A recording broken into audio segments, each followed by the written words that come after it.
কি নিকো গোল দেখি আমরা, নিকো উইলিয়ামসের একটা গোল তো সেখানেই হওয়ার কথা ছিল আরও আগে গোল। তবে নিকোর গোলটা আমরা দেখি যেটা বাতিল হয়ে গেল। কিছু প্রশ্ন তো রয়েই গেছে। এই জায়গায় গোলটা হয় 96 মিনিটে, এখানেই প্রথম গোলটা আর্জেন্টিনার জালে স্পেন দিতে পারে এবং নিকো উইলিয়ামস নেমেছিলেও তো অনেক পরে নেমেছিলেন, 80 পরে এরকম। আমরা পরের ছবিটা দেখব। তো এইখানে আসলে গোল হওয়ার পর যেটা হয় যে একটা কাউন্ট করা হয় ফাউল। প্রথমে মনে হয়েছিল যে এই জায়গায় কিছু একটা হচ্ছিল কিনা, ওতামেন্দি তিনি পড়ে গিয়েছিলেন।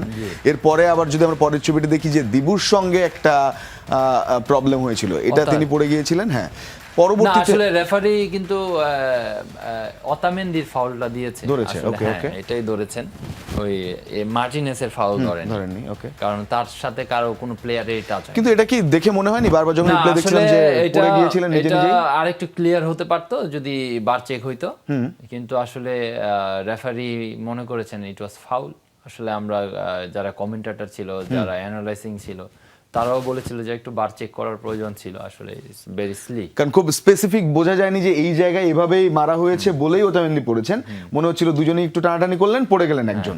তো এটা নিয়ে একটু কনফিউশন ছিল। অবাক হয়েছেন স্বাভাবিকভাবে প্রত্যেকেই, কারণ উদযাপন শুরু করেছিলেন। কিন্তু আমরা আলটিমেট উদযাপন যে জায়গাটায় গোল হয়েছে স্পেনের, সেই 106 আমরা সেই গোলটা দেখতে চাই। গোলটা নিয়ে আপনার কাছ থেকে ওপিনিয়ন নিয়ে শুরুটা করি। একটা লম্বা বল আসে ওদিক থেকে, তাই তো? হ্যাঁ, সেম প্রবলেমটা দেখেন মলিনা। আসলে you have to take your man, you have to take your marker. This is the rules of football. As a player defender you should mark your man. এত ক্যাজুয়াল কেন ছিলেন? এগিন ও বলকে ফলো করতেছে, দেখেন এগিন সে বলকে দেখতেছে। আসলে নিকো যে তার পিছনে আছে সে আসলে খেয়ালই করে না। লাস্ট ম্যাচও অ্যান্থনি গ্রোডন যে গোল দিল, তার পিছন দিয়ে যে রান করছে, বেঁকে চলে গেল, আমরা বলছিলাম হ্যাঁ, সে আসলে ফলোই করছে না। আসলে তার বডি শেপই ঠিক থাকে না।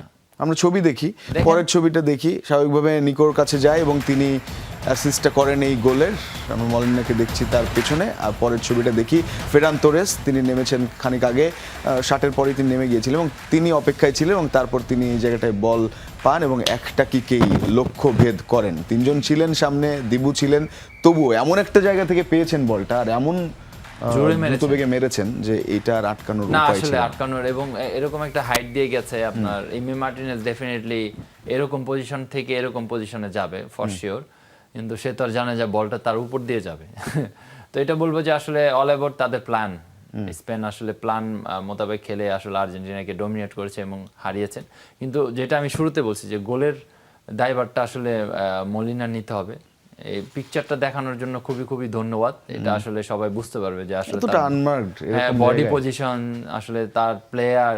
আপনার এই জায়গায় একটা জিনিস আছে, দুইটা জিনিস। এক, আপনি হয়তো বল উইন করবেন, না হলে আপনি ম্যানকে বল টাচ করতে দিবেন না।